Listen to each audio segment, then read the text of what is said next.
You already know what time it is. Welcome back into the NFL with AJL, ladies and gentlemen. Episode 20 is live on a Friday evening. You could have been anywhere else, but you're locked in as we go over the entire first round of the NFL draft. We got superlatives this evening, the best and the worst picks, the reaches, the steals, you name it, we've got it. Aaron Rodgers was traded and Lamar Jackson signed a deal in the same week as the NFL draft.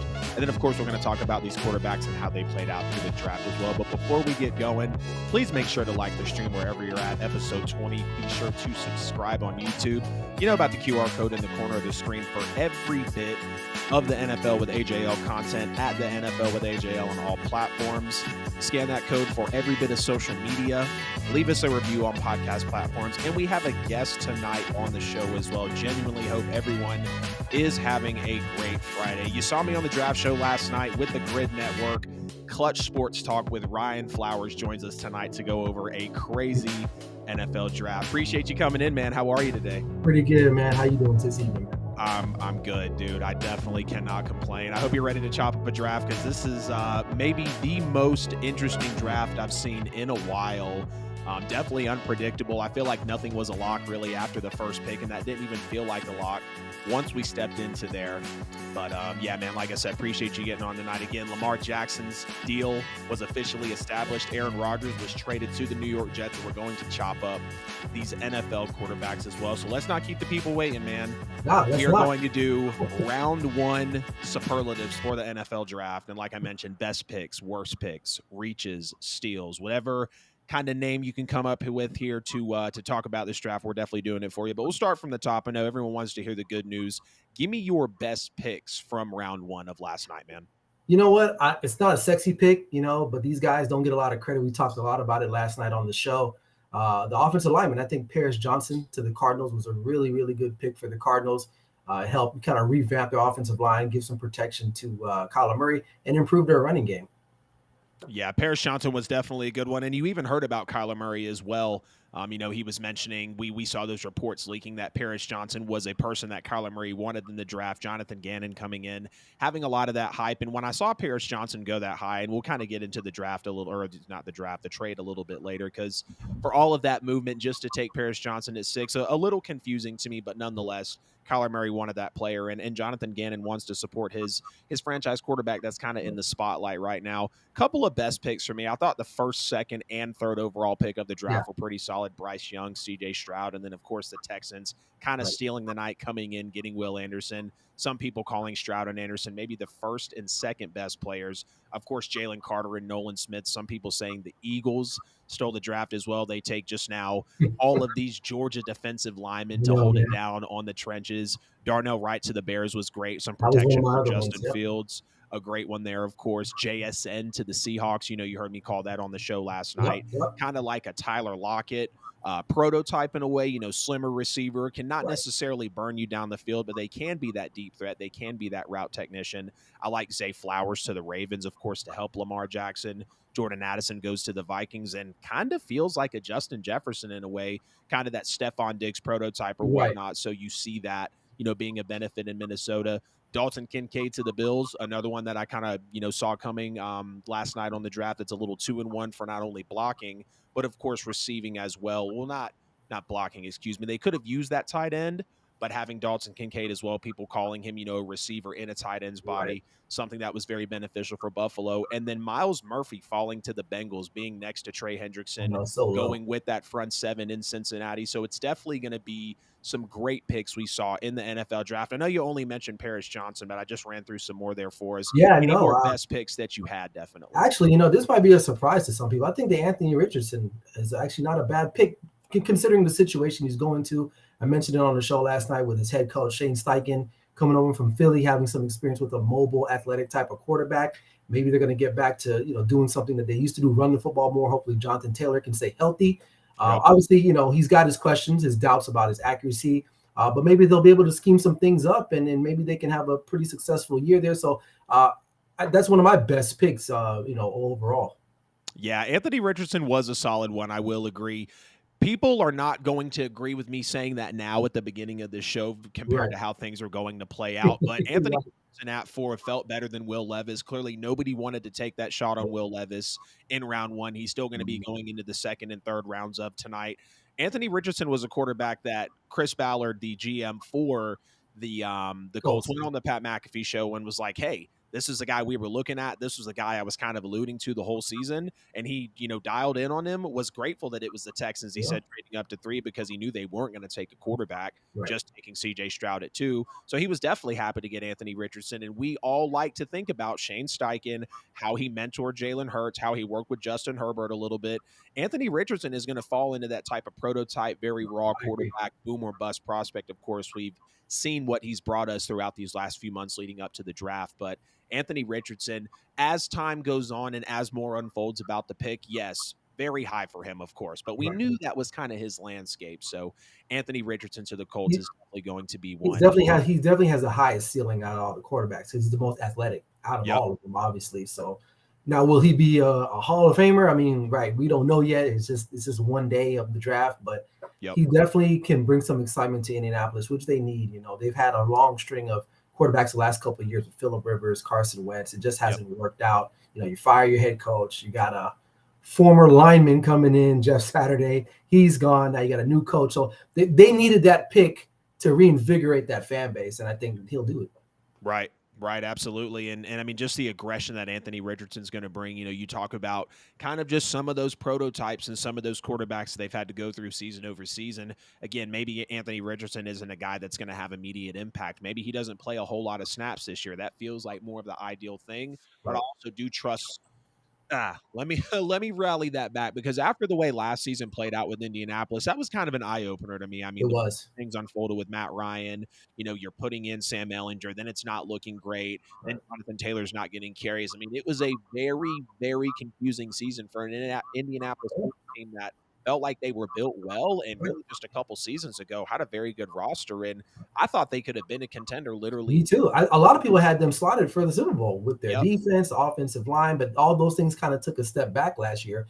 Partly probably because of injuries, but I think maybe they can retool it, and they might be back in at least a contention for the division, which is winnable, but I think Jacksonville might run away with it. So Yep. Now, if Indianapolis is competing with Jacksonville potentially for the South, I don't think it'll be crazy. Now, let's talk about some questionable picks, because I feel like, again, after the first and second pick, and maybe even the first one, all of these were kind of crazy. This is why we get into the mock drafts. This is why we talk about so much coverage before the draft. Give me a few of your questionable picks that you saw from the first round.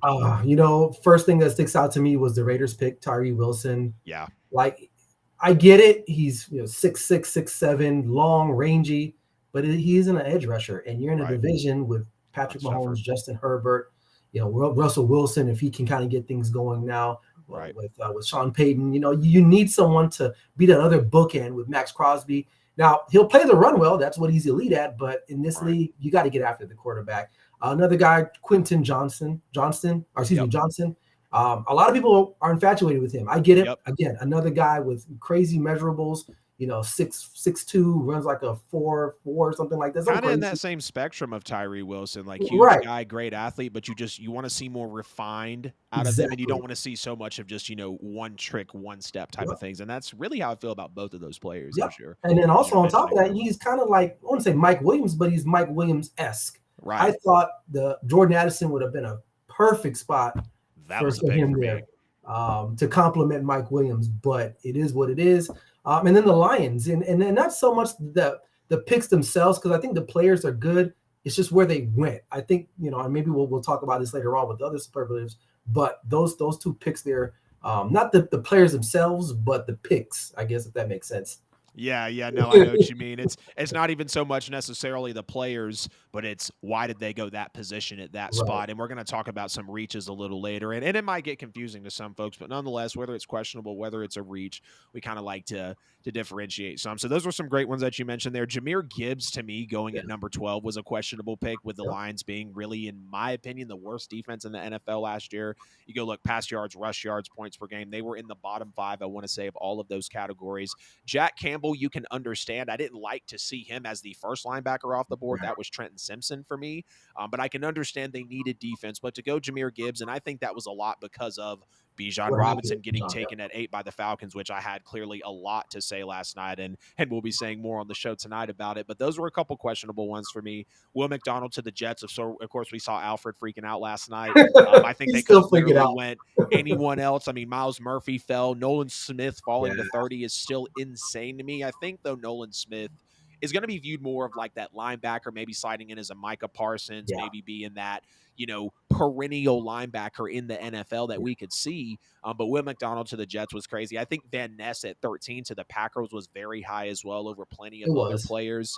Quentin Johnston, like you mentioned. I'm shocked you didn't say Mozzie Smith to the Cowboys because, again, You before that happens, know what? you didn't want to bring it back up. I No, understand. no, no, no, no, no. Here's the thing. In the other part of the segment of the show, I was going to bring him up. I don't have a problem with them picking him. Again, it's just where they picked him at. Yeah, I guess there's a need for the Cowboys up front like that. right. But I think he's a good talent. So, but the other two guys or the other guys I mentioned, to me, those are guys that I feel like they're going to almost be irrelevant to me. But we'll talk about that later, I guess. Yeah, absolutely. And then of course Bijan, to the Falcons at 8, a little crazy because you look, the Falcons have never been able, not never, but in recent memory, they don't get after the quarterback well, literally ranking first or like dead last, second to dead last, and then about 10th last in the NFL over the last 3 years in terms of sacks on the opposing quarterback. They could have definitely went defensive line. Notice how the Eagles jump up literally to take Jalen Carter at 9 because they knew, okay, they expected Jalen Carter to go at 7 and it didn't happen. They Right. more than likely expected Jalen Carter to stay in his backyard and be a Falcon from being a Bulldog at number 8. That doesn't happen. So they trade a little bit of a pick, I think, in a 4th round and move up and get him. Now, do you see any, and this might be crazy because as loaded as this draft was, it didn't feel like it was extremely Yeah, superstar yeah. heavy, if that makes I sense. agree. Do you see any potential Hall of Famers coming out of this draft? I know it's really early for that, but if it's not a Hall Yeah. of Famer, someone that just is I going know to what you mean. immediately provide great career throughout the NFL. I know what you mean. Honestly, like you said, it wasn't like a star-studded draft. There was a Right. lot of solid players. If anything, 2 out of those 4 linemen that got taken last night are probably going to be Hall of Famers. I just think that this was a really good lineman draft. Still some other guys out there. Jalen Carter comes to mind. If as long as he can keep his head on straight, he's going to be in a good system. He's playing with a lot of his former teammates, so that should be a good environment for him. He's got the tools. There's no doubt about it. There's no doubt about it. That he has what it takes to be possibly a Hall of Famer. I know this is one night after the draft, but I think he's one of those guys. But the offensive lineman, Jalen Carter, those guys for sure. And maybe a wild card. I don't know. I was thinking about this, and I know you kind of just mentioned it with the Lions, but the Campbell draft. I like him. He's a true He feels middle like a linebacker. linebacker. He's a middle linebacker. He's not like one of those edge rusher guys. He's a guy that's going to be calling plays in the middle of that defense, and so he has the tools. Something about guys in Iowa and linemen and linebackers, they just feel like they're going to do something. So perhaps maybe he might be a sleeper. Right. Yeah. I'm not going to argue with any of those there. Those are pretty solid. We've seen how, offensive linemen can come in, especially how valuable they can be. Not going to necessarily be as high on a Jack Campbell being a Hall of Famer, but he does feel like a very solid linebacker that can be in this league. Again, we, of course, talked about the questionable big pick, of course, it possibly being reached for Detroit. But, when I look into some of these players in the draft, the first one I'm going to potentially think of is Bryce Young, going number 1 overall, being the first ever Alabama player to go number 1 overall, being a quarterback going number 1 overall out of Alabama, seeing the pedigree of the athletes that have been coming out of there, winning the Heisman Trophy, looking at how he threw about 80 touchdowns and 10 to 12 interceptions in his collegiate career, and understanding that Bryce Young not only played against some of the biggest teams in the nation, and yes, he may have won or lost those games at times, but he had to put up with an Alabama roster that wasn't loaded with the Derrick Henrys and the Alvin Kamara's and the Devontae Smiths and the Jerry Judys of the world. He had to really go out there and carry that team at times, really be that expensive, not that expensive, that player that can extend the play in that Patrick Mahomes, that Josh Allen type of way. And I think that's why he has that potential to be this Hall of Fame player in this draft. Bryce Young, of course, the size is a concern, but outside of that, there's not much you want him to fix. And if he can stay durable and stay healthy, the best ability is availability. I think Bryce Young could be looking at a very nice career. Another one I'm going to say as well is, as much as I don't like the pick for the Falcons at 8, Bijan Robinson as a player is an absolute stud. He was a top 5 player overall in this draft to me. the way he bursts through the line, the way he can catch the football. Clearly, he was the RB1 by a long shot on many boards, especially when it came to, kind of prospecting over these running backs in the Right. league. But Bijan Robinson truly, whether he stays a Falcon, no matter really whatever team, well, I'm not going to say whatever team he goes to, but whether he stays a Falcon or not, I believe Bijan Robinson can be that impact player that potentially has that 12, 13-year NFL career. And yes, that is a long time for any NFL player, especially Running back. talking about a running back. And then another one, which really is going to shock a lot of people, I think Jordan Addison. Jordan Addison was my best receiver coming into this draft this year. You look at the Pitt year alone with Kenny Pickett was absolutely amazing. He goes and plays with Caleb Williams at USC after being the best receiver in the country. And when you put him next to Justin Jefferson, I really think that's what the Vikings were looking at here. It's the fact that Justin Jefferson is for sure going to be a future Hall of Famer. I mean, look how he's playing already. At least we hope, right? We've seen the OBJ starts and the Michael Thomas starts of the world, and then injuries happen. We've seen Justin Jefferson stay healthy, though. Watching Jordan Addison come in, I kind of compared him to that Stephon Diggs, maybe that Justin Jefferson type of receiver that's going to be lanky, but they really play effectively. They're that technician with the footwork. They can route people up. So Bryce Young, Bijan Robinson, and Jordan Addison, I think, could be some Hall of Fame players out of this draft. Now, I know we talked about questionable picks. Do you think there's any reaches in this draft? Maybe they should have taken this player, but going that player at that certain position, maybe they should have taken someone else. Your thoughts? Absolutely. The Lions comes to mind first with the 2 picks that they had. Obviously, they probably could have fell back and got Gibbs and Campbell later on. My Cowboys, obviously, they feel the need, but I had, Smith rated as like a early second round, maybe late second round, or mid second round kind of guy. Right. And the Falcons taking Bijan. Now, Bijan, I know, he has the potential to be a Hall of Famer. He might be a very good fantasy football Hall of Famer right there. I think he's going to rack up a lot of points. But those are the 3 teams to me, as far as picks are concerned, that were reaches. The other one that comes to mind, maybe, you know what? No, actually, those are my main 3s that stood out to me.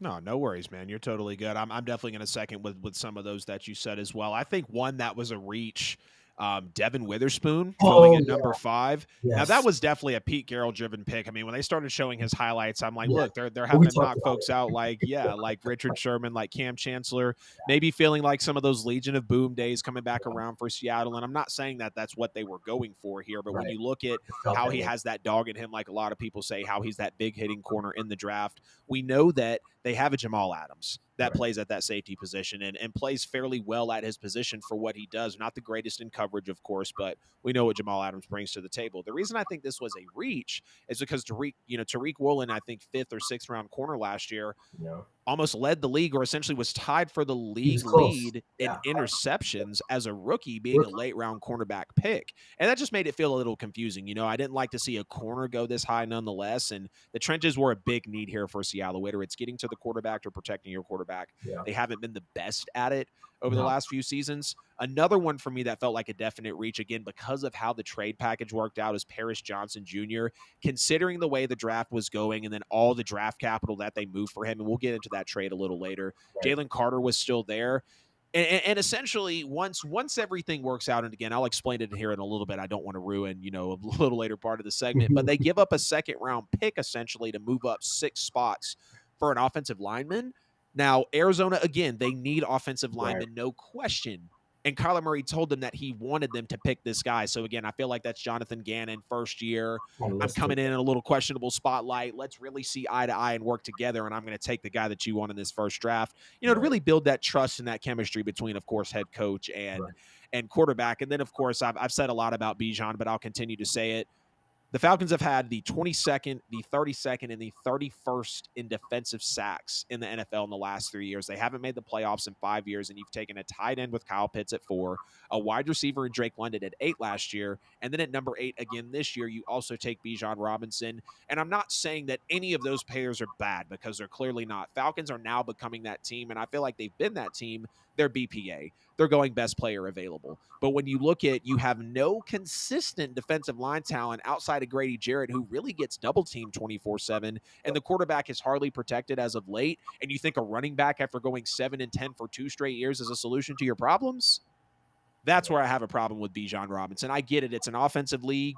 You took the best running back. You took the best, arguably, maybe the best wide receiver. And you clearly took the best tight end we've seen in years over the last 3 drafts. Yeah. But you also haven't really made anything shake to where people are like, oh, here comes Atlanta. Because one, we see the quarterback that's in the room. Two, we see the trenches. I'm all about praising the defense. And as being a Saints fan in the NFC South, I've seen the moves Atlanta is attempting to make. I still think it goes back to head coaching. I still think it goes back to the front office. I love Terry Fontenot. He came from the New Orleans Saints, but this is a very, very, very questionable pick at number 8, and this has to be a reach for me. We talked about Tyree Wilson, Jahmyr Gibbs, Jack Campbell, Van Ness, McDonald. Kalijah Kancey was a little bit of a reach for me because, again, he goes over a Brian Breeze. He goes over a Miles Murphy and Nolan Smith. And then, of course, we talked about your boy Mozzie Smith as well. Now, here's where I feel like there were only a few that we could really pluck out. And before I move on, I want to make sure, did you have any more reaches, or you said you were good? No, those are good. No, you kind of listed a bunch of them. Awesome. So here's where I feel like you really had to dig in because, again, as crazy as this draft was, I didn't know if there was necessarily a whole lot of steals considering how a lot of people went early or shouldn't have went first round. Do you have any steals, even if it's just a couple? I got about 2 or 3 that I can think of. Jordan Addison, I think, where he fell to the Vikings was a steal for them. Jalen Carter again. I thought a lot of us expected him to be gone within the first 5 picks. They basically give up a 4th round pick to move up for to nothing. So Carter. That's a steal, right? Armed robbery, if you consider that. Broderick Jones too. The Pittsburgh, they traded up, slightly just to go solidify their offensive line. So those are the 3 ones that I thought were steals. Feel that, man. Feel that. Yeah, the steals in this one were definitely one that, like I said, we had to look around. We kind of had to see what was actually in front of us with the way that the draft played out. You mentioned Jalen Carter, of course, Nolan Smith being there at 30. And, All Even Podcast was asking me last night, Barry was like, man, why do you think Nolan Smith is falling? It's because he's 6'2" and he's 230, 240 pounds. Call me crazy, though. Nolan Smith is another linebacker that has now come out of Georgia. He reminds me of that Roquan Smith. He's got a little bit of that Nakobe Dean. He represents a little bit of that Micah Parsons coming out of Penn State. I'm not saying he's going to be any of those 3 players, but when you talk about a linebacker that can rush the passer, and move at a sub 4.4 speed, that's a tool. That's a weapon that you can use really anywhere on that front 7. You use them in, a nice scheme on the edge. You can move him into some outside linebacker positions. Hell, if he learns how to cover, Nolan Smith is going to be insane. I'm just saying, so Nolan Smith to the Eagles being there at 30 was definitely a shocker. Miles Murphy, again, going to the Bengals was a steal. He was a big faller. I love Zay Flowers to the Ravens. I would have liked to see Jordan Addison here really get that technical textbook receiver that's going to route folks up, can run any route, really be a threat at any position on the field. But Zay Flowers is respectable. You mentioned Jordan Addison, and then I got to give love to Christian Gonzalez going to the Patriots. That feels like a Bill Belichick pick. Yeah, he gets a hell of an athlete.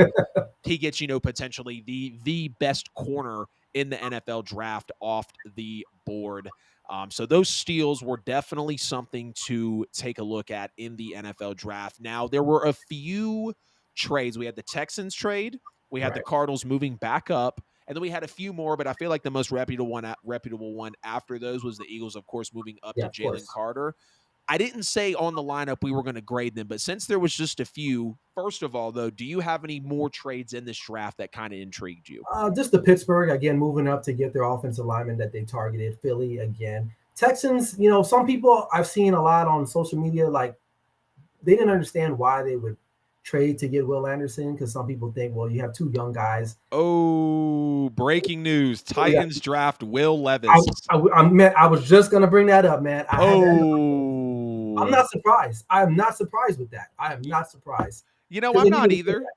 I'm not either. We'll get a little live reaction here for the folks. This just in.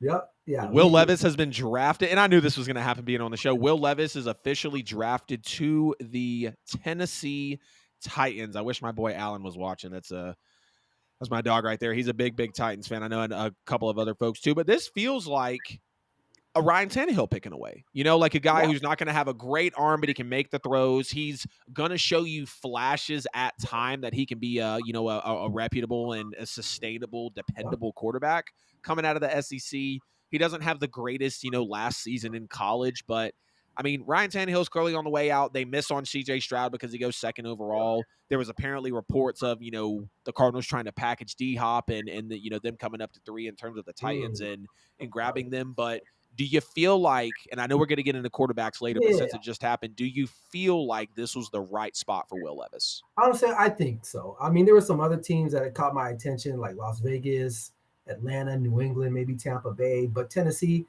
It kind of makes sense because they took offensive lineman last night when Skronsky. Is that where Skronsky went? Yep, Skronsky. So it kind of makes sense. Now, obviously, they missed on Malik Willis. I don't think he's going to be a player in the National Football League. So they kind of had to go and take somebody.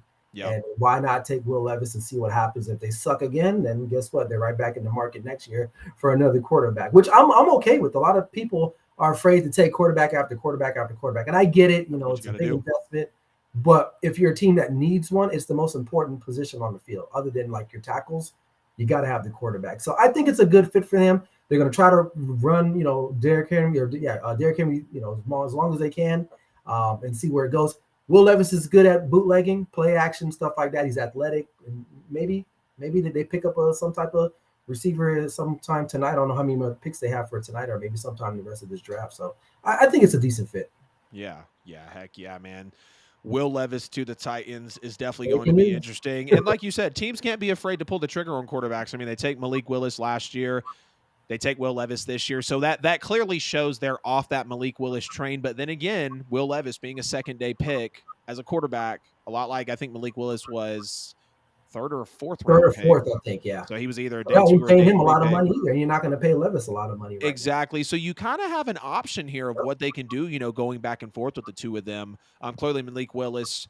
Well, I don't know. Malik, you think about it, Malik Willis and Will Levis, they're kind of like the question marks, of this year's draft and last year's draft. Like, could they go, as the first quarterback overall? Could they go, very high in the draft? Yes, but then you look at some of the tape and it's like, we see things that are sticking out to us. So Tennessee here, I'm not mad at them with the pick. Just got that notification though. But you were talking about before we got off of it, the best trades in this draft. You were mentioning the Steelers moving up for Jones. Yeah, I like that one. Obviously, we talked about Philly. The Texans come, I guess, kind of, they went and got their two cornerstone kind of guys, a guy on offense and an edge rusher on defense, which you kind of need anyway. So I can live with that trade. A lot of people were kind of giving them some flack, but honestly, I think it's not a bad deal. If you're D'Amico Ryans, you got basically two players that you probably really wanted in this draft.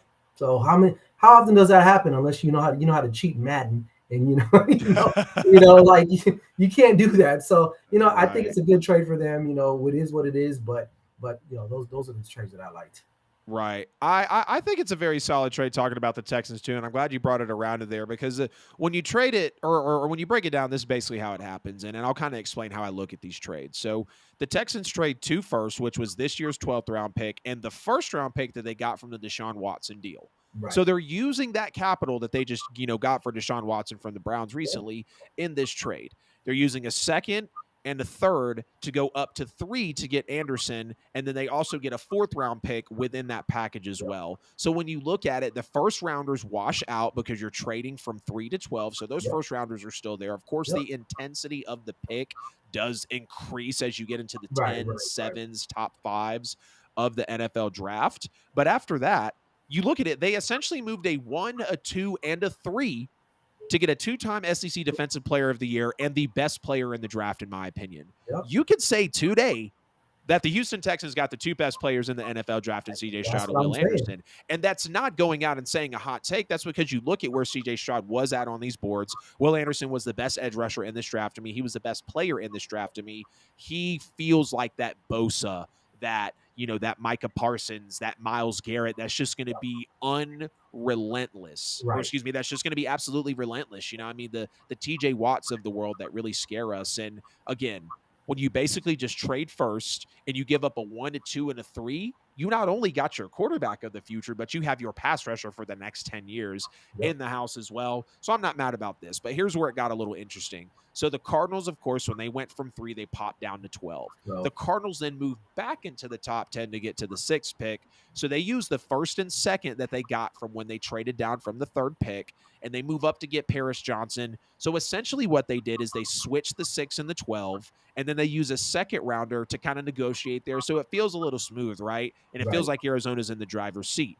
So when you look at it, they give up a 2nd round pick to move up 6 spots after getting a 1, a 2, and a 3 to move back 9 spots, but to take the O lineman there is kind of where I don't like it. Not only because of all the movement, but just because of all the capital that was moved around. And I Right. get it. Jonathan Gannon, again, Kyler Murray trying to get close to each other. I'm going to take the guy that you want, right? We heard the report. So that's going to be that. And then, of course, the Eagles giving up just a 4th rounder for Jalen Carter after not only Vegas, but Atlanta both whiff. I mean, think about it. They're like, okay, we know Chicago's not going to take an edge rusher. Like, we just know that they're not. Unless for some reason they do, it had to be offensive line. Right. Didn't necessarily care for Darnell Wright going there, but it was O-line not going to get picky. Chicago's still kind of, getting their bearings and finally starting to trust Justin Fields, and we'll have a lot of praise for him and flowers to give him as the season goes on. And then they're like, okay, Atlanta's not going to take him either. All right, we're definitely moving up here, and we're going to take Jalen Carter. But hope you guys enjoyed that kind of interesting breakdown, the superlatives of the first round of the 2023 NFL draft. We had the best picks, questionable picks, reaches, steals, Hall of Famers, best trades. Get in the comments and let us know if there was something that you wanted to see, if there was something that you did or didn't agree with. And as we just heard as well, Will Levis is a Tennessee Titan. The Titans are now going to have Malik Willis and Will Levis in the clubhouse as the quarterbacks. And I think it's going to be interesting now to see who actually is going to start. But let's take a little bit of a break here, a little bit of a reset before we get into the Lamar Jackson deal, Aaron Rodgers, talking about the NFL draft quarterbacks and where they landed as well. This is episode 20 of the NFL with AJL. I've got Ryan Flowers from Clutch Sports Talk here with me on the show, part of the Grid Network as well. If you caught me on the live NFL draft show last night, I somehow managed to survive 4.5 hours of the entire first round of the NFL draft, and I couldn't have done it without the energy of you guys, so appreciate y'all. Make sure to get at him on social. All the things you would do for the NFL with AJL, do the same for Clutch Sports Talk and the Grid, the GRYD Network.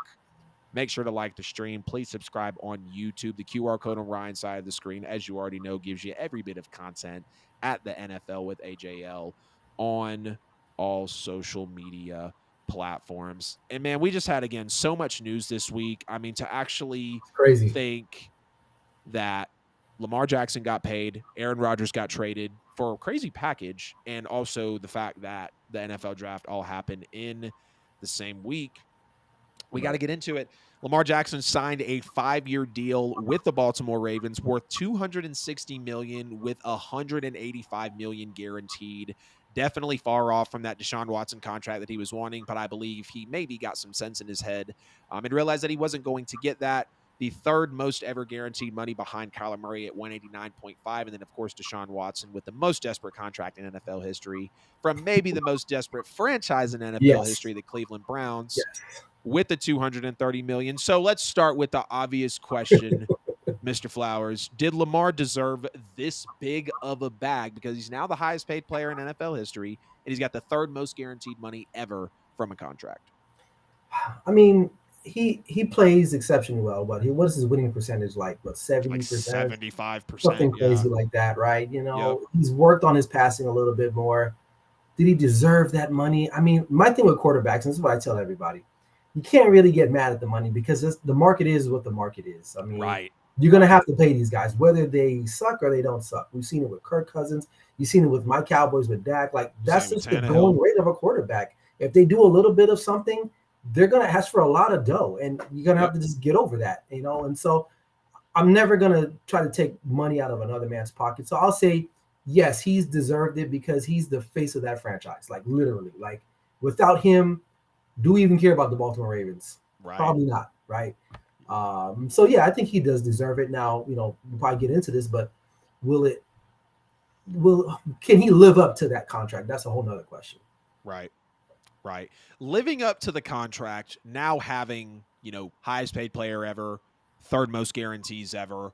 To me, if I'm a fan, you got to at least take me to an AFC title game and at least a Super Bowl and probably win one. And maybe that feels a little different because of how the quarterback market is moving. Like, Patrick Mahomes is now not, I'm not going to say not anywhere near the tops of the league in highest paid because clearly he is, but his deal was only big for so long. Right. Jalen's deal is only big for so long. Lamar's deal is going to be only big for so long. We're kind of going to have to see what the winning quarterbacks or the quarterbacks, as weird as this sounds, we're going to have to see the quarterbacks that are winning the Super Bowls, how much they're actually getting paid before we can say, oh, if you're getting paid $250 million, you have to win the Super Bowl. Of course, when you have a lot of assets moved, like when you did for Matthew Stafford or when you did for Russell Wilson, you want to see production quickly. But in terms of deserving this money for Lamar Jackson, I'm going to say yes, as much as it was his fault for not being signed. He Right. makes it through with no agent. Yep. He doesn't have to pay that 3% agent fee that I Right. figured out. He actually wants to give his mother the 7.8 million, keep it in the family. I absolutely love to hear that. Yeah. You already know the people for the Jackson family are more than likely benefiting. Lamar looks absolutely grateful on social media. He said there's a whole lot of flock going on for the next 5 years. He's ready to light up M&T Bank. Like, he is very excited. He's ready to be there. Yeah. He's ready to get there. I'm kind of repeating what he said in this video, right? But Yeah, you could right. feel the energy from Lamar He Jackson wants to be there. as he was signed, knowing that he was at the bottom of the first round, understanding that he's had a lot of criticism around him. But it's the amount of money, not the fact that he got the money. Because again, that's the market. He's going to have to get paid what he's gotten through, Right. unanimous MVP. We know all that about Lamar. He changes the game with the snap of a finger, him stepping on the field. Yeah. But the amount of money is just, again, something. Now you're talking about mid 50s for him, low to mid 50s for him. And basically what they did is they took the Jalen Hurts deal and essentially just added about $1 million a Yeah. year or Offset. $1 million a year to all the terms, and then, just tallied it up. But Lamar getting this much money, like I said, he's going to have to be that quarterback. I want to see a couple AFC title games. I want to see a Super Bowl appearance. I want to see a Super Bowl win. And this isn't even as a fan, but with these big quarterbacks, I mean, you talk about the pressure of the Broncos, the Chargers. Obviously, the Chiefs have won it twice, but they want to win more Super Bowls. Yep. All these high-paid quarterbacks, if they've got one, great. If not, and you're getting this money, there's definitely going to be the pressure now. So Lamar is going to slide into that category, of course. But I feel like the big thing to look at with this entire situation unfolding is, what does this actually mean going forward for players that don't have professional sports agent representation? Because Lamar wrote it out with his mom, got the deal. But I want to ask you first, man. Yeah. What do you think this means for players going forward without agents when they have big paydays coming up? You know what? I think the only position this really affects is the quarterback position. I believe Larry Tunsil now he's not represented by any agent, and he's been paid twice as the highest tackle, like 2 or 3 times. So, Yep. and I guess because he's just a tackle, right? Maybe it works for other positions, but the quarterback, I think there's some language, there's some little nuances. You need that agent to kind of come in there and finesse that. So Right. moving forward, I mean, obviously Lamar is going to say, I'm going to keep representing myself or have my mom represent me, whatever the case may be. It worked out. He's getting the bag, right? Yep. But for future reference, for any other quarterback coming out that's going to potentially be a superstar stud, kind of like Lamar, get an agent. Do yourself a favor. Make life easy. Don't post on social media. Don't look like a liability. And I think that was part of the reason why the Ravens were a little bit hesitant, Yep. because he seemed like a liability. He seemed like a loose cannon. And there was no market for him. It was weird how it worked out, because at one point we thought the Ravens had the leverage, right? Because there was no market for him. And then there was like, well, wait a minute. They got Tyler Huntley. Is that going to be enough? And so the Ravens, in the end, they just kind of said, you know what? We're going to sign OBJ. I don't know if you heard, Antonio Brown is supposed to sign with the Ravens. Did you hear about that? Yeah. So apparently he posts on Twitter that he's going to come back and be a Raven. OBJ and Antonio Brown and Zay Flowers. All right. If that happens, they need to be on Hard Knocks this year, for real, Yeah. because I want to see AB, Lamar, OBJ, all those guys. But Right. that would be sensational TV for us, but maybe not for so much for them. But in the end, to answer your question, have an agent. It makes life easy for you, man. Like, listen, when I bought a house or buy a house, or you want to buy a house, yeah, you can probably do it yourself and save some money, but work with a professional, work with someone that knows what the heck they're doing. Yep. And it's as simple as that. When I go to the butcher, I don't say, hey, let me get back there and, let me cut myself off a New York strip. I'm going to ask the butcher to do it because he knows what he's doing. So, yep. Absolutely. Absolutely. No, I agree with you there. I think the main point that I look at with this, first of all, hats off to Lamar. Again, the story he's been through, declining agent representation, keeping it in the family, paying his mom the money. Like, we have all the respect in the world for that. Oh, absolutely. But like you were talking about, and some of the bigger broadcasters out there have said it. You bring in the agents for those conversations that are going to feel real personal to the player. but it's just business. It's a And we're business. still in the transition of, business doesn't really care about feelings. I believe that is an absolute false thing. You love your employees and you respect your employees and they trust you and they want to continue to work for you. Right. So when you are, not going in with an agent and now you're just going to be doing this self-representation, it gets a little interesting, right? Because again, they fill in for those nuances. They're going to make sure that you're not necessarily taking anything personally in these meetings. Yeah. But I think it also really rallies in the maturity for when you're bringing these 20, 21-year-old quarterbacks that are making, Joe Burrow, I think, was 20 years old and had a $32 million fully guaranteed contract. He goes on the podcast and he says, yeah, I got a cool 28 million wired to me days after I became an NFL player. So it's like when you bring in agents, and maybe I'm getting more over into, the financial representative side, but when you have these young guys stepping up to be leaders of multi-billion-dollar franchises that garner millions of eyes and views and judgments and opinions, and it's a major business running at the end of the day. I feel like that's where the agents come in. They're able to kind of maybe not play that parent, but if there's situations in their career that clearly a seasoned agent like a Drew Rosenhaus or, like an agent that's representing Jalen Hurts and just got him his deal, Clutch you sports. know, there you go. Exactly. You're going to see greater things happen like that. So I think with players going forward and not having that agent, this could be a potential thing of, okay, are these players now, are we going to now see younger players essentially making more crazy decisions because they don't have the guidance of the professional? I love how you alluded to the butcher. I love how you alluded to the real estate agent. It's a very similar thing. Dealing with professionals in this space, signing that once in a lifetime 9-figure, potentially 10-figure deal once those become a thing in the NFL, it's going to be crazy. And the agents are going to be a lot to do with that. They line up the numbers, they talk to the people that need to be talked to, and they negotiate for you on your behalf. So I think now, again, with Lamar doing this without an agent, you're going to see maybe crazier deals that shouldn't happen. Right. Lamar officially, all the other quarterback contracts, okay, we can say what we want, right? Lamar Jackson's by itself changed the way that quarterbacks are going to get paid. Oh, yeah. Change the way that a lot of payers are going to get paid. Yeah. And I know you said Larry Tunsil again, major respect to him, Right. highest paid tackle now for a couple years, but this is going to be interesting because again, players just not having that guidance, not having that mentorship, maybe getting severely underpaid. I mean, again, it's going to be something to watch as things unfold, but nonetheless, Lamar Jackson, $260 million over 5 years, $185 million guaranteed. We both think he deserved the bag. Kind of answer some questions about what it's going to do for players moving forward without agents. But as always, y'all get in the comments. Let us know whether you're live with us tonight, whether you're on YouTube.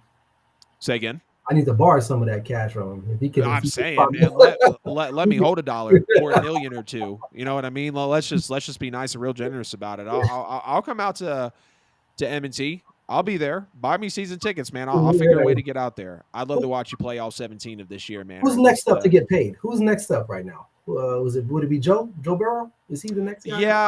So it's going to be, I think Joe's next because we had the whole speculation of what Jalen Hurts' deal was going to be. Some were saying, I think 7 years, $345 million. It kind of was on the same range, just, less time. There's people have been saying that Joe Burrow is going to sign a 4-year, $210 million, $214 million contract. So we're going to see the numbers slightly go up and up. And it feels a little idiotic to me to know that these guys are just going to kind of run up the checks like this because, the last guy got paid like that, and the last guy got paid like that, and the last guy got paid like that. But I don't think we can continue to use recency bias in terms of big paydays for superstars and be like, oh, well, I want that because he just got it. Okay, playing like that, did you go to a Super Bowl in his second year as a starter like Joe Burrow did and off of a first year completely healthy like Joe Burrow did behind the third worst O-line in the league like Joe Burrow did? No. Absolutely not. And I think that's why it worked out well for Joe Burrow because he got drafted at just that right time where he's getting paid after Jalen. He's getting paid after Lamar. He's getting paid after Josh Allen. He's getting paid after Deshaun Watson. So he's getting paid after a lot of big names. But in the first 2-3 years, he's played better than all of them. I mean, let's just call it what it is. Looking at what he did with what he had at his disposal and how questionable Cincinnati was when they drafted him 1 overall, how questionable Joe Burrow was when he came into the league. it's going to be interesting. But I do think now Joe Burrow will be the next one to get paid. If not him, it's going to be Herbert, and whoever doesn't go first is definitely going to go second. But of course, more quarterback talk here on the show. As we mentioned earlier, Aaron Rodgers finally becomes a New York Jet. Finally. And I was fresh off a cocktail hour at the beach and taking a nap in my room on vacation and woke up to this news. So I was like, damn, we definitely have a nice show lined up for Friday already. So the trade package was officially as follows. Of course, the quarterback Aaron Rodgers goes to the New York Jets. They switch first round picks. So the Jets get the 15th, the Packers get the 13th. Right. And then the Jets also get a 5th round pick, number 170 overall in this year's draft. The Packers get the 13th pick. Like I mentioned, they switch the 13th and the 15th pick there. They get a 2nd round pick for this year. They get a 6th round pick for this year. And then if, or rather when, Aaron Rodgers plays 65% of snaps for the Jets next year, a 2024 first round pick will come into play. So let's ask the honest question. We knew Aaron Rodgers was going to go there. You know, we've talked about what he's going to be with the Jets. We've talked about maybe the percentages of, or not the percentages, but the win records, the stat line, how it could be throughout the season. Who won the trade, Ryan? You know what? You made some excellent points in breaking down the picks and all that. I'm a peace of mind guy. And I think, to be fair, both teams won the draft. I think, the Packers can now move on, right? They don't have this Aaron Rodgers aura lingering around Lambeau anymore. They can see what Jordan Love is all about. Maybe he can, establish a connection with those young receivers that are left there in Green Bay. And the Jets get their guy. I mean, they get a quarterback. Anything would be better than Zach Wilson. So if you take out the picks and all that and just look at the environment itself, I think both teams walked away with this saying, you know what? I think we can live with that. Now, as far as the picks are concerned, obviously I think the Jets got a steal, to be honest with you. I mean, they really didn't have to give up a lot to get Aaron Rodgers. So if you look at it from that aspect, then yeah, you can say maybe the Jets won it. But overall, for me, like I said, I'm a peace of mind guy. I think that both teams can just walk away and say, you know what? We're okay. We're good. Yeah, I feel you. I got to push back there. I don't think in any way, shape, or form did the Jets win this. And you specifically mentioned that they didn't give up a lot. I think they gave up too much and definitely a lot to get Aaron Rodgers because, again, we look into it, right? So Aaron Rodgers is clearly the outlying piece. So it's right. What's the compensation for him? The 13th and the 15th round pick, that's kind of a wash because you're switching right. there. The 5th round pick, 170 overall, and the 6th round pick, 207 overall. If you want to pull hairs over a 5th and 6th round pick, fine. That's kind of a wash as well. It's the 2024 conditional second that becomes a first, not if, but when Aaron Rodgers is going to play 65% of snaps next year. That's where it comes in. So you have a first round pick and a second round pick, essentially, for Aaron Rodgers. And you also had to, switch around your first round pick this year in order to move up and get him. So in terms of winning the trade, I think it's Green Bay. And when you break it down, you got to move up 2 spots in the draft, grab a first and a second round pick for a way back 9 of his career quarterback in Aaron Rodgers. The 5th and the 6th rounders, like I said, for each team are going to wash each other. And then along with the swap of the 13th and the 15th pick as well. So I think if there's a clear winner, it's definitely Green Bay. And the reason it's such a win for Green Bay is because Aaron Rodgers, of course he won 4 MVPs there. Of course, he took them to many NFC championships. Of course, he took them to the one and only Super Bowl and won that for them. There's no question about that with Aaron Rodgers. But outside of that, people regard him as maybe the best regular season quarterback of all time, next to a Peyton Manning, next to, a Drew Brees that was just really putting up a lot of numbers, but not necessarily bringing home the hardware in the postseason. You look at how toxic Aaron Rodgers was. You look at the fact that he wasn't necessarily meshing with the GM, with the head coach. He wanted the GM fired, right. Which I thought he's really going out on a limb for that. Yeah, he was. Doesn't really mesh with young receivers. I've been saying it for months. This is a disaster waiting to happen. I said it when Russell Wilson went to the Broncos. It's not going to be a disaster, but with the Broncos last year, brand new quarterback, brand new head coach, team was being sold. That's a lot of movement and a lot of news in one year. And the Broncos are being sold, to the heirs of Walmart and for about $1 billion more than what should happen. I know some people think, this is just news, this is just media. No, when you're involving this with a business, which the NFL is a business, this type of noise is absolutely going to matter. Now, were you surprised? I know you think that it wasn't a lot for the Packers, and that's fine. Do you think it was shocking to look at the haul, knowing that it took so long, knowing that there was a lot of stories about there doesn't want to be a first-round pick? They definitely don't want to give up 2 firsts. What are your thoughts on the package? Again, they jettisoned somebody that they were ready to move off from. I think they just didn't know how to really do that. I mean, it seems like the last 2 or 3 years we've been talking about Aaron Rodgers moving on. Like even last year, remember he was going to hold out, and obviously this year was his last swan song. So when you think about it, yeah, I mean, I agree. The Packers, yeah, there's a case for that, saying that they won the trade in itself. But I guess you know what. At the end of the day, again, I'm a peace of mind guy. I think both teams got what they really wanted. But like you said, he will probably play 65% of those snaps, and that pick will be a big one. Um, but maybe he doesn't. Maybe he gets hurt. I don't know. He's an older guy, but we'll just have to wait and see with that one. Right. Right. Yeah. We'll definitely have to see how everything plays out, because I think that's really going to give the true judge of if the trade package was too much, if it was just Right. right, who the actual winner and loser of, this trade will be. But let's talk a little bit about the initial press conference that happened when he got to the New York Jets. And I just want to see if this kind of says anything to you. It seems out of the ordinary to me for Aaron Rodgers, and of course the side of the fence that I'm standing on with this situation. I'm going to say it's a facade. I'm going to say it's smoke and mirrors. He's saying what he's supposed to say. First press conference, of course, Oh, he's of mentioned the course. Super Bowl trophy looking Yeah. lonely. So let's get into a few of his comments. He comes in, first thing, I came here because of Coach Saleh and the guys who play here. I think there's 8 to 12 teams every year who can win a Super Bowl, and the Jets are one of them. Great. That's what you're supposed to say. You just came over there. And we'll also get into a little bit. I didn't put this on there, but I know I think we got a little bit of time for it, and I think you'll enjoy it as well. The Super Bowl III trophy, looking lonely. Of course, that was the right thing to say. And then he didn't directly answer the question of how long he's going to be a Jet due to the compensation Yeah, I that was heard his given up for comments. Yep. him. When he was asked that in the presser, he, essentially said he was going to stay in the moment, listen to his Yep. body. That's a real priority of him. Being an older player, he knows that there's not 5, 6 years ahead of him. He Right. does want to be a player, like he says, being a starting quarterback in his 40s, playing into his 40s. But he reportedly told a small group of reporters that this isn't a one and done situation.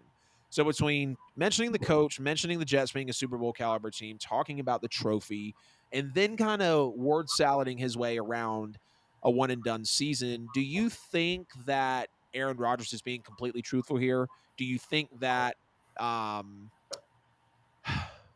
know what you mean. I know what you right? mean. Yeah, okay. I Okay, know go what you ahead. mean, brother. I know what you mean. Yeah. You know what? This Aaron Rodgers he's a wordsmith. Okay, we goes I back to guess he is. That's a the, perfect description for him. he's a wordsmith. He's remember with the whole COVID, the vaccination stuff. I've been immunized. He like Damn, I forgot about that. and that's when I was watching that press conference, that's all I can think about was him sidestepping that whole question about the vaccination. I'm glad you I don't brought I that don't up. think he's that truthful, man. Honestly, I think he doesn't really know what he's gonna do.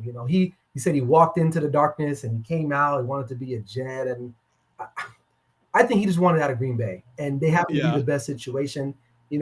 I would whatever he says, you have to take with a grain of salt. He's not a very trustworthy guy.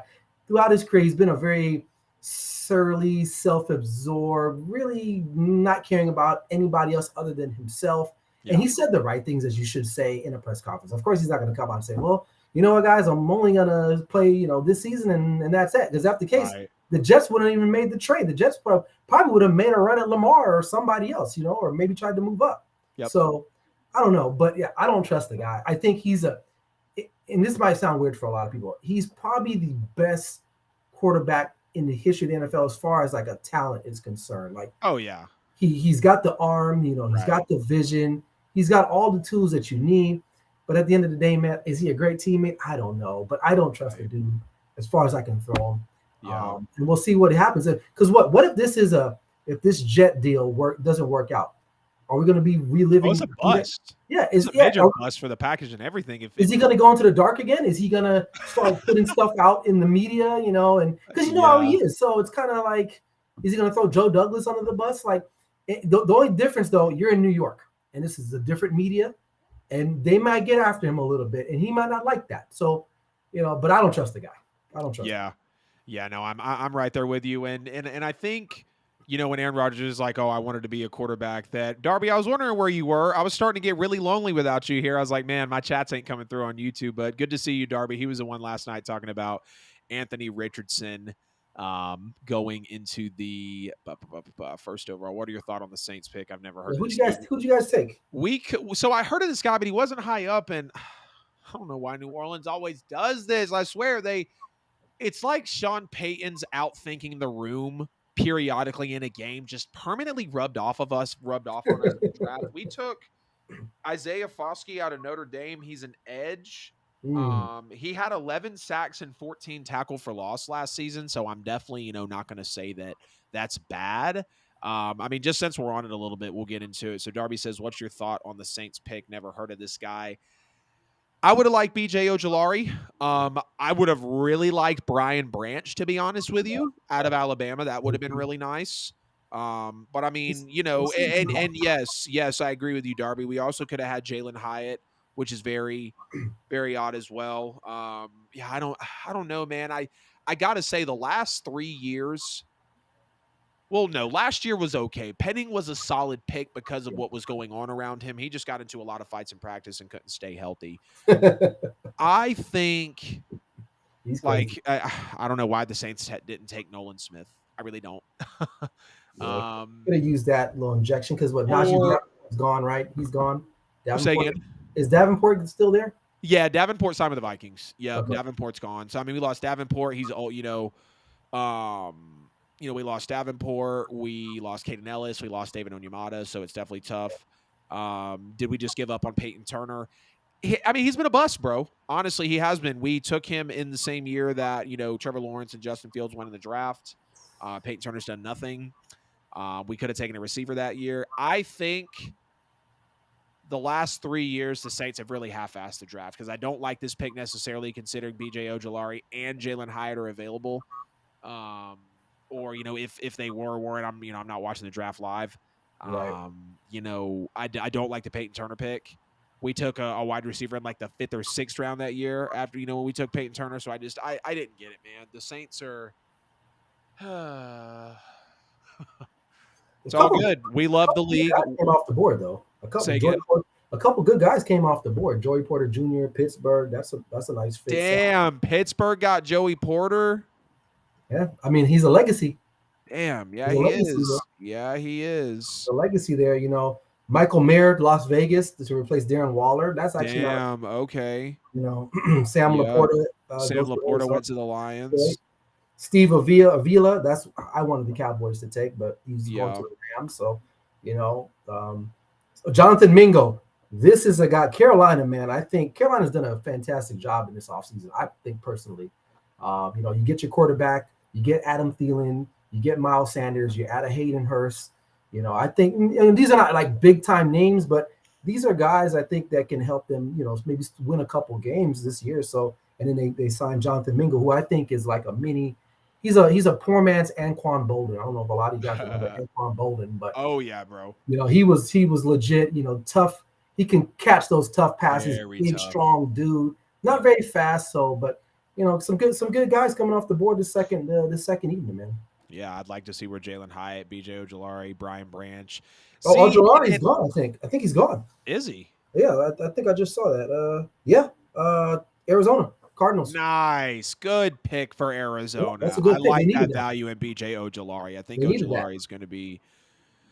I think he's going to be solid. But now, like you were saying about Aaron Rodgers, so here, Super Bowl III trophy looking lonely. Okay, clearly, like he's pulling out the wordsmithing there, talking about the trophy, clearly being displayed like that they haven't won one. We get that.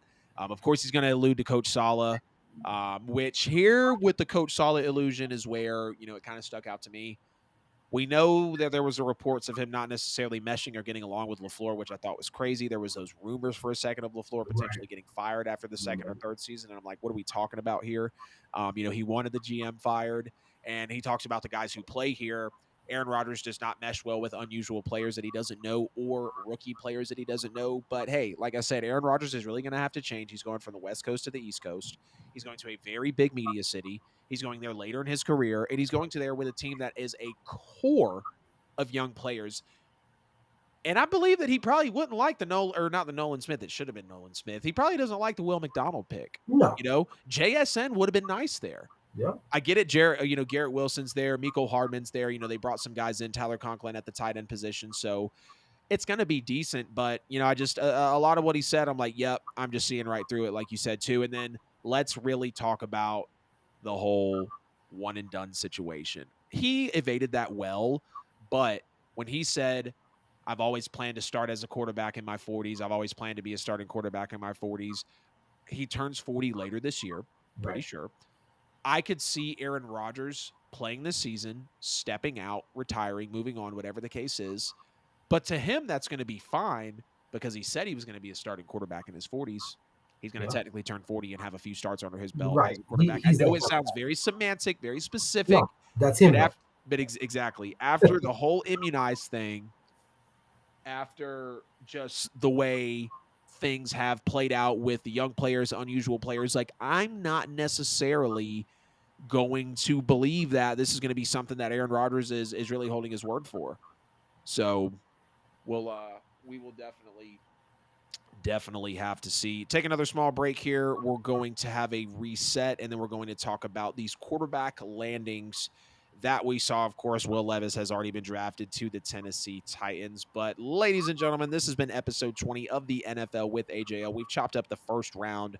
We've talked about Lamar Jackson and Aaron Rodgers. Getting into these NFL draft quarterbacks here next. I'm here with Ryan Flowers from Clutch Sports Talk, represented by the Grid GRYD Network. If you saw me on an NFL draft show night last night, I was with those guys, had a ton of fun. Make sure to check him out on all social platforms at Clutch Sports Talk. It might be a dot or an underscore in between the words, but nonetheless, make sure to check him out. All the things you would do to engage with the NFL with AGL, do the same for the guest tonight. Please like the stream, subscribe on YouTube. You see the QR code on his side of the screen.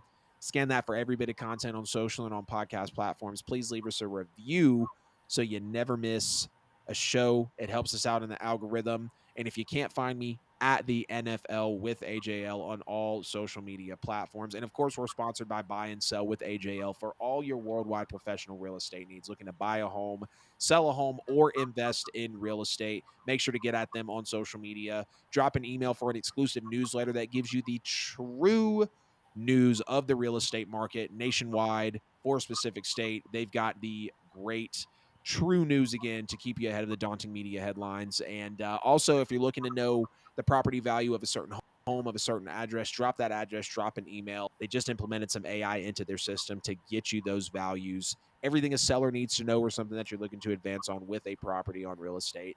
Buy and Sell with AJL has got you covered. Now, let's talk about where all of these quarterbacks landed last night. Give me just 1 second, actually. Sure.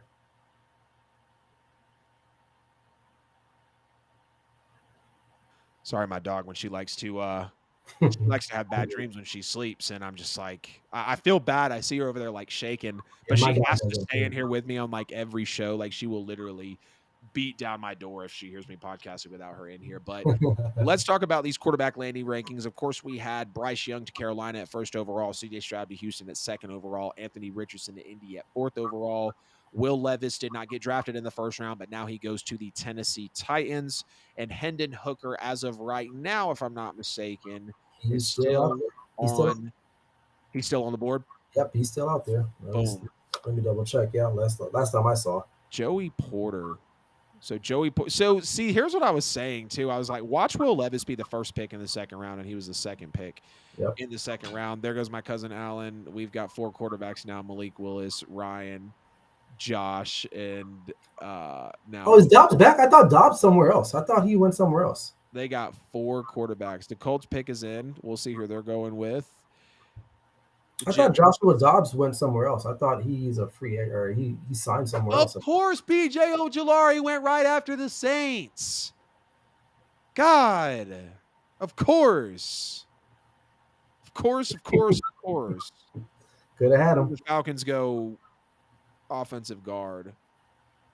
Michael Mayer to Notre Dame or to the Raiders. All right, I like that Joey Porter pick though. We'll have some nice day two breakdowns as well. But like I mentioned, Bryce Young to the Cardinals, CJ Stroud to Houston, Anthony Richardson to Indy, Will Levis is a Titan, and Hendon Hooker will remain to be drafted. So let's start from the bottom with a guy that doesn't have the team yet.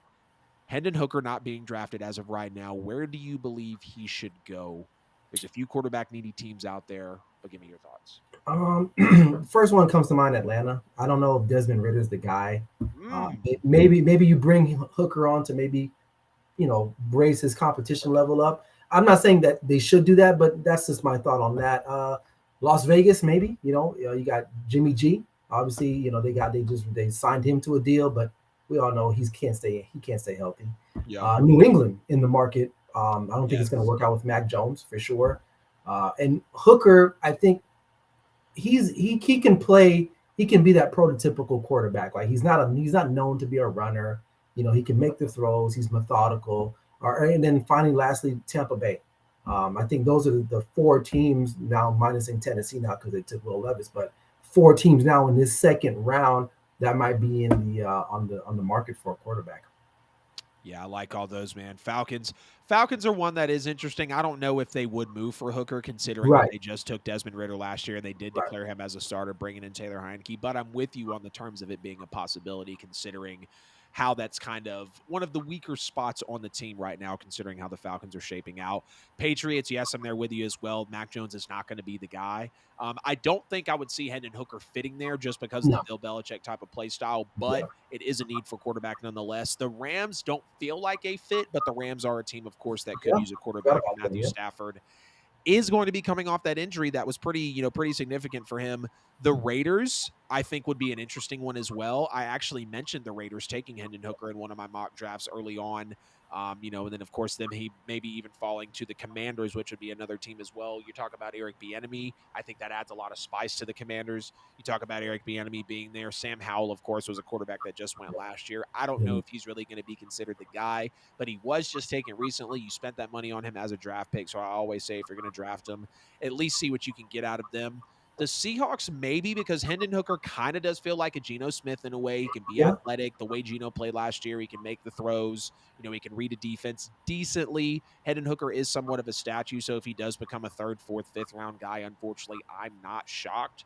But nonetheless, and then I think I mentioned the Bucks as well could be one. Yeah. Baker Mayfield definitely doesn't feel like he's going to be the guy for the Bucks to be able to do anything. Yes, he is a former number one overall pick, but Baker Mayfield's been in the league for 5-6 years now. I think everybody understands what he's going to be. Now let's head back to the top. Bryce Young, of course, to the Carolina Panthers, number one overall. I think we were both in agreement of that Yeah. pick. Do you think Bryce is going to be enough to actually move the needle for Carolina? Um, Not even necessarily soon, but within the next 2 or 3 years, do you see Bryce Young kind of having that arrival like a Jalen Hurts, like a Josh Allen, like we're waiting for Justin Fields essentially in a way? Um, maybe not like those guys. I think he can be efficient for them. He's going to a coach that's been kind of like a quarterback whisperer, I guess, in some form. Will he have that same impact like Josh Allen? Because Josh Allen wasn't great when he first came out of Wyoming. Obviously, he got progressively better. Justin Fields still, we don't know. We don't know. The jury's still out on him. But I think Bryce Young, what he does offer, you can't teach a lot of quarterbacks.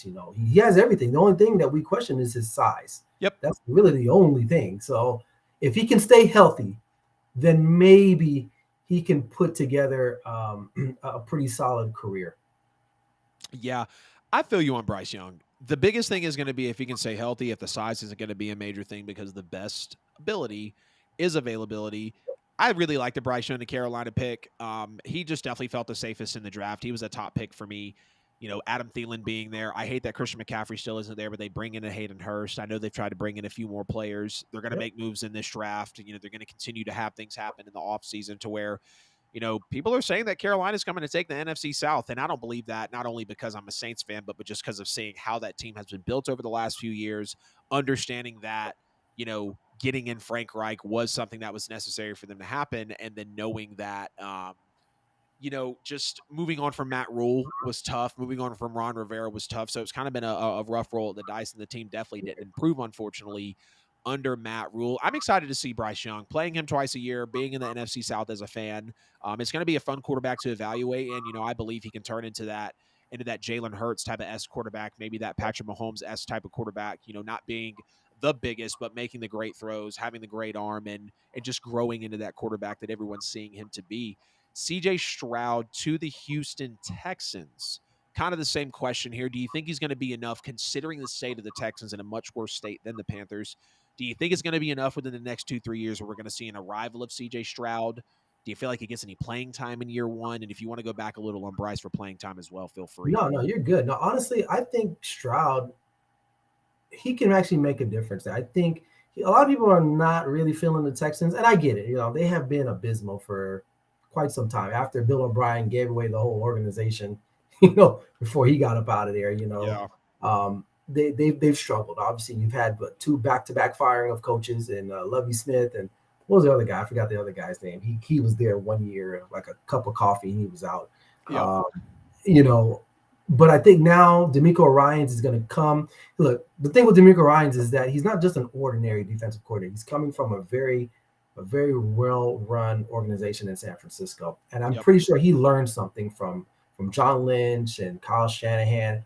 I think and then if you look at their free agency, man, they brought some guys over on defense. Jimmy Ward's coming over there. I forgot the other linebacker that they got. I forgot. But on offense, you got Dalton Schultz, who I know Cowboys fans are probably like, well, whatever. He's an efficient player. Schultz is solid. He's a solid player. You got Dameon Pierce, who had a really good rookie year at running back. They're going to play good defense, and they're going to limit the opportunities for Stroud to make mistakes. Right. And so will they win a lot of games? Maybe not in the first year or so. But if you remember, the Texans lost a lot of close games last year. They were up on a lot of teams, including my Cowboys. The Cowboys had to force overtime with them, So I think Stroud moving forward, probably maybe not this year, but you give him, another year or so, he could be in that realm of like a Josh Allen, because he's got the size, he's got the, he's got the ability. But like you said, the organization itself has to support him. Right, definitely. And you look at some of those pieces you were mentioning, like a Damian Pierce, Robert Woods. Yep, you've got a John Mechie that was out of Alabama. John Mechie's coming back. God bless him. Yep. Got a little respect for these players that are coming back. And I'm excited to see C.J. Stroud in Houston. I really am, because, he was my favorite quarterback coming into the draft. I think his size and, just really his size overall was the edge that I really had for him over Bryce Young. But Bryce did do, I think, really just about everything better than CJ outside of the stature and everything, like I mentioned, because, you look at CJ Stroud through to Marvin Harrison, Chris Olave, Garrett Wilson, and JSN. I mean, those are 4 first-round receivers. We're just going to wait for Marvin Harrison to maybe go top 10 next year, considering how the draft is. Marvin Harrison would be the number 1 wide receiver this year if he went out. Oh, absolutely. Marvin Harrison would come out. I mean, he would make every receiver this year, not look as good as him, and clearly we know that. So C.J. Stroud to Houston, he is now going to see a drop-off in that talent. He is now going to be into an organization where it's a defensive head coach in DeMeco Ryans.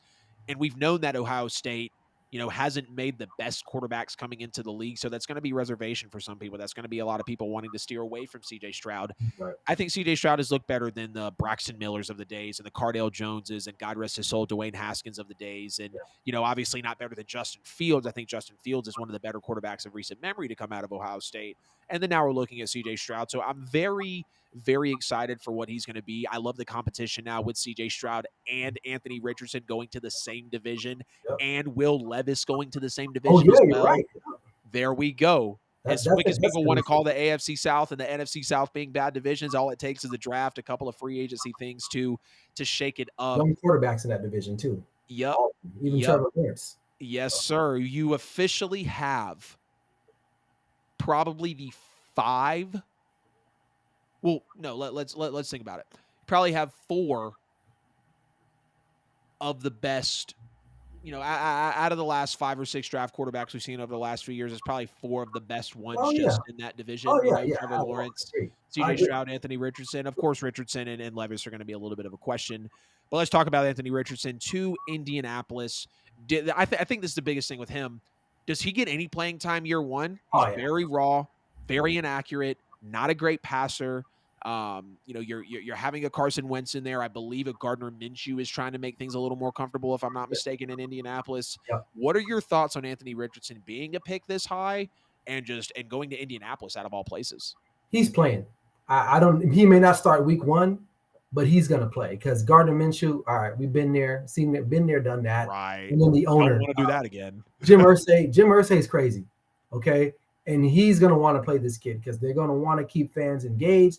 I bet you right now, Indianapolis, that fan base is they're like they're chomping at the Oh, bit. they're saying play AR. Absolutely. Yeah, I've seen so all the big Colts pages. They're like big they time. are You pumped have about to. Anthony Richardson. You have to, especially if you can put in that same offensive style that Philly had this year with Yeah. him and Jonathan. I forgot his name now. Taylor. Yeah, thank you, Jonathan Taylor. JT. Man, like he may not be week 1. I'm talking about week 4, week 5. He's in there. He's in there. He has to be. You think Anthony Richardson by week 5 he's starting? At least week 4 or 5, he's gonna have to be in there because they're gonna have to win games. They're gonna have to try to win that fan base back. You know, because I think they're one of those teams I think just had a really tough year. Period. Yeah. Like they still got some guys there now. I question some of their offensive firepower. You know, I do like the kid they took out of USC last year, Pittman Jr. But to me, he's not like a true number 1 wide receiver in my opinion. He's good, but they don't have anyone else on the other side to pair him with. At least not that I can think of. But if they run the system right and you can scheme things, then you might catch the league off guard, right? Because no one really has a lot of tape on this guy. Anthony Richardson only has played like 13 games as a starter. he's really Trey Lance just 2 years later. Yeah, that's it. And played at a bigger program. And that's it. So there might not be a lot of tape on him. So you know how the NFL is. You know, we don't know a lot about him. So they might be able to take advantage of that. And then eventually, maybe by then, he's got enough experience. He's been in the system. Then maybe he can flourish a little bit. But I'm excited about the Colts, man. I know it's Indianapolis and it's not like LA or New York, but the Colts have been a steady organization for the most part. I know they've had their bad luck or a bad string of luck, but I'm excited to see what they're going to do. The Colts.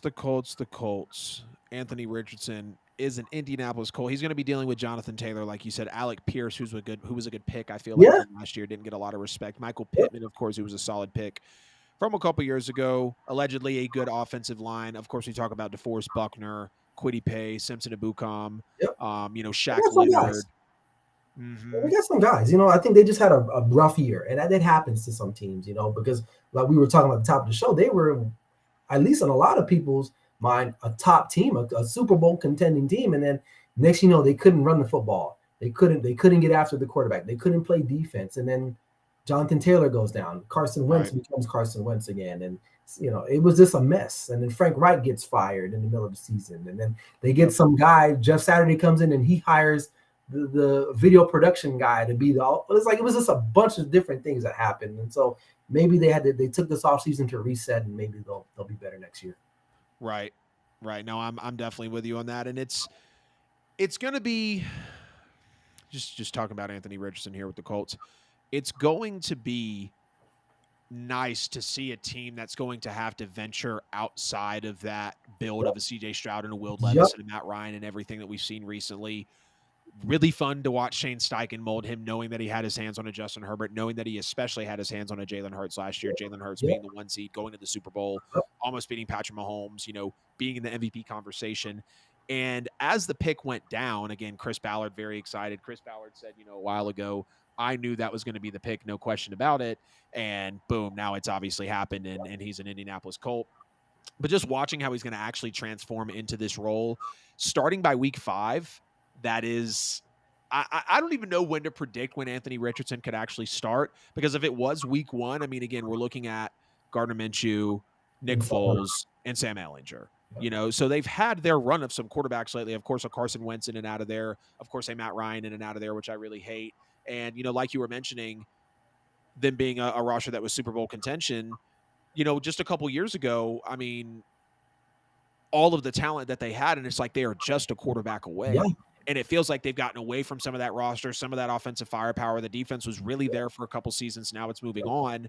So, watching Anthony Richardson here in Indianapolis it's going to be a lot of fun, knowing that you've got Anthony Richardson, Will Levis, and CJ Stroud and Trevor Lawrence all in the same division. That's going to be a fun division to watch. It is going to be. You're going to see nice divisional games play out, and ultimately just, Steichen really being able to mentor and really make this right. Now let's talk about Will Levis, of course, real quick before we get out of here. We know he became a Tennessee Titan with the 2nd overall pick in the 2nd round of the NFL draft. We both said earlier, but just to kind of stay in the parameters of the segment, what are you thinking about Will Levis to the Titans? I know you said good fit.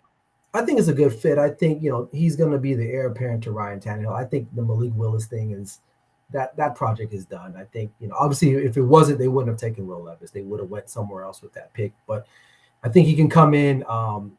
Their head coach, he's one of the most underrated head coaches in all of national football. Like, and I say that, and he people do give him praise, but I don't think he gets enough praise.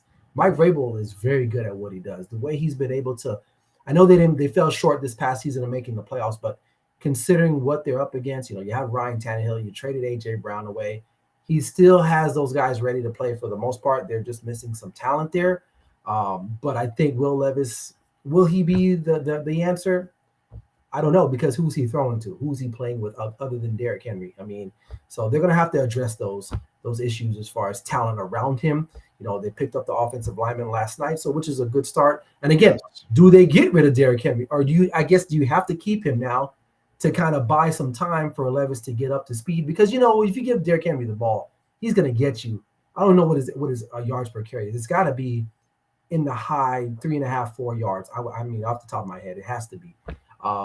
So can we play on third and short instead of third and long? So things like that can help a young quarterback instead of having to go 3rd and 8. You only got 3rd and 2, 3rd and 3. You can pick up those easy first downs. So, but again, I think he's going to the right system because he's going to a good head coach. Yeah, definitely a solid head coach there in Mike Vrabel. Got a lot of respect for him. And of course, like we said, you look at the quarterback room, Ryan Tannehill, Will Levis, Malik Willis. Running back, obviously, Derrick Henry. You got Treylon Burks at the receiver position. And then outside of that, not many offensive weapons to really work with. So it is going to be interesting to see what he's actually going to be able to work with. I do like the coach he landed with, though. I really do, because Will Levis, he feels like that Tannehill type of guy. He's a question mark like Malik Willis was when they took him in. And I really like the fact that you said you can't be a team in the NFL to be afraid of taking players over and over again at the same position, because you have to find the right guy that works, especially at the quarterback position. I'll always say it. The best teams in the NFL are built from the inside out. Yep. Quarterback trenches, and even before that, you got to make sure the GM and the head coach are right. If you're not attacking those positions correctly, it's just not going to work out. And luckily, speaking of head coach, that they've got a good head coach in Mike Vrabel. That some people have talked about his job, and I'm not necessarily agreeing with that, because I love, again, what Mike Vrabel's done in the NFL, being a former player, being a head coach with the Tennessee Titans, and just really now getting that chance to, I feel like, take his coaching game a little further. Like, we know what Mike Vrabel is, but if he's able to bring Will Levis in and see that he does or doesn't work, same thing with Malik Willis, and make a decision out of one of these guys, knowing how much of a question mark they were in both NFL drafts back to back, you're taking probably the two biggest question marks. I think Will Levis, call me crazy, was a bit of a bigger question mark than Anthony Richardson, because Richardson's ceiling was much higher than Will Levis's, and obviously we just know the athlete that AR is. We saw the combine and everything and what he's put on tape. But yes, Mike Vrabel, I think, is now going to get a chance to kind of take that coaching aspect to another level. Continue to become that player's coach, continue to make that transition, or not even transition, but continue to just have that impact on his guys, and really being able to grow Will Levis into the player that people thought he was going to be, first overall. We had the Reddit post shooting him up the draft boards. He was apparently telling people that Carolina was going to take him. A lot of wild stuff with Will Levis in the NFL draft. But that is episode 20 of the NFL with AJL, ladies and gentlemen. We had Ryan Flowers from Clutch Sports Talk on the show tonight. We're going to hit this music, get out of here, and then I will let you plug yourself a bit, man. Absolutely, man. Thanks for having me on, man. I appreciate you. We had a great time last night in the draft. But you guys can catch me on YouTube at Clutch Sports Talk. Trying to push those subs up, man, and you guys over there. Hit me up on Instagram at clutch.sports.talk, and as well on TikTok at clutch_sports_talk. So that's all I got, man. I appreciate you. Yeah, dude, absolutely. Appreciate you jumping on. Like I said, ladies and gentlemen, that was episode 20 of the NFL with AJL. We chopped up the entire first round of the draft. Second round of the draft and all of the other draft review will be coming on Tuesday in just a few days. Ryan Flowers from Clutch Sports Talk was here with us tonight. Please make sure to like the stream, subscribe on YouTube before you get out of here. I always appreciate the love on social media. We wouldn't have the platform and the exposure without you guys out there on social. At the NFL with AJL on all social media platforms. You see the QR code on Ryan's side of the screen. Make sure to scan that. Get at all of us on social media. Give us a review on podcast platforms as well. I know I was gone for a little bit, out of town to Myrtle Beach for the wifey's birthday weekend. We're back. I know we missed a couple shows, but this is a sign. If you've been thinking about a vacation, if you need a reset, absolutely take one, because I was pumped to come back and watch the draft with the Grid Network. I was pumped to do the show tonight. We'll be back in just a few days. Rounds 2 through 7, kind of an entire NFL draft review, some more superlatives like we had tonight. Let us know what you thought about Lamar Jackson. Let us know what you thought about Aaron Rodgers, what you thought about the first round of the NFL draft. What is your favorite team doing? I know it's a ton of questions to end the show, but I just want to always get too engaged. This has been episode 20 of the NFL with AJL and Clutch Sports Talk with Ryan Flowers, signing